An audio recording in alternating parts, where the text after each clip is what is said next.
buffalo bull that has chosen to live his life away from the herd rather than follow the herd. The herds invariably number 50, 100, sometimes 200, in some places even up to 500, 600. And with such large herds, they have to move constantly to find new grazing, find new water. They're actually a very important part of the ecosystem. They play a very, very important role as a big herd. But sometimes these old bulls, when they get old, they don't really want to keep on moving all the time. They're no longer reproductive. It's a term, we use the term senile when we're referring to old animals that are no longer reproductive. And generally, animals that aren't reproductive anymore don't really last very long. So in the last days of life, sometimes it can last a few years actually with these old bulls. But they don't want to be caught up in the humdrum of moving around in a big breeding herd. They just find a spot where there's water and mud and grass. The three key ingredients for an old buffalo bull. Mud to wallow in, water to drink, or lie in, for that matter, to escape the flies, and some good grazing. If we had some good line, I can almost see the clouds of flies that are on him. I don't know, can you pick it up? But we'd need him more or less on our right, looking into the sun to see them. But there are these clouds of flies. They're very, very tiny little flies, smaller than your domestic fly, that hang around the buffalo. And it's not that they bite. They don't have mouth parts to bite because flies just don't have mouth parts that are able to, but they do have mouth parts that are able to suck blood. And these clouds of flies that are hanging around him can actually sort of,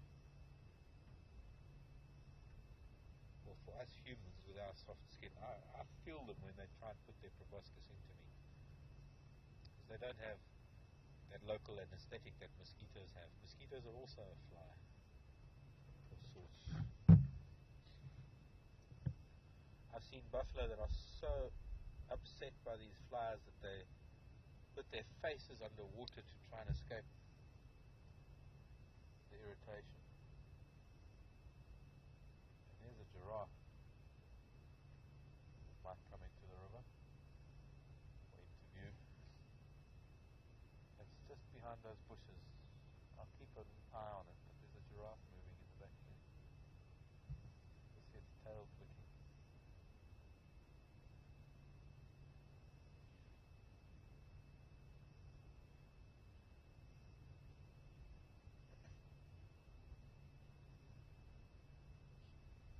Deborah wants to know, is this Deborah in Florida? I wonder. Deborah wants to know about the moth that eat the horns. Yeah, Deb from Florida.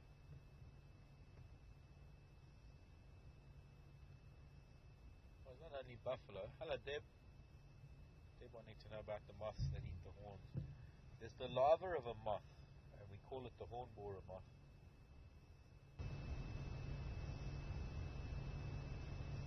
Whose specific function in nature is to eat the horn material of antelope. So when an antelope is eaten by a lion or leopard or cheetah or hyena or wild dog, and its remains are left behind, there's maybe the hooves to some extent because it's the same sort of product. But there's a moth that lays its eggs, and the larvae burrow into the horny covering of the bone. When we look at the horns of a buffalo, that is a horny covering of. There's an internal bone structure that is part of the skull that forms the horn. One of the primary differences between a bovid or the antelope and the bovids and the deer that you have in Europe and North America, whereby the deer don't have the bony structure internally that's connected to the skull, and that's why they lose their antlers every year. But these are not antlers, these are horns, and internally the structure is bone, part of the skull. I'm hoping that maybe I'll be able to find you a skull and I can show you. But as with everything in nature, there has to be something that eats whatever nature has produced.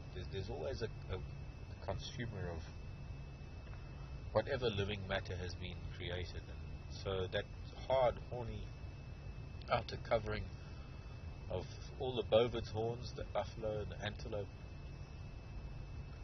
there's the larva of a moth that burrows into it, and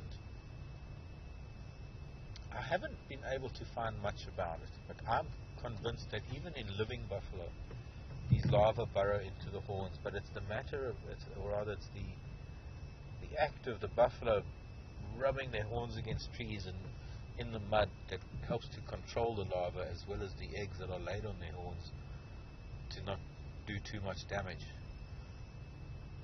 But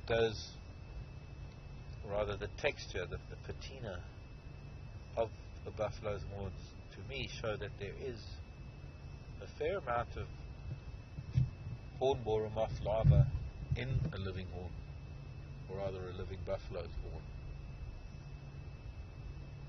And it only really becomes evident when they die and the skulls are left lying around, because they can dig their horns into the mud and rub them against trees, and the tannins of trees probably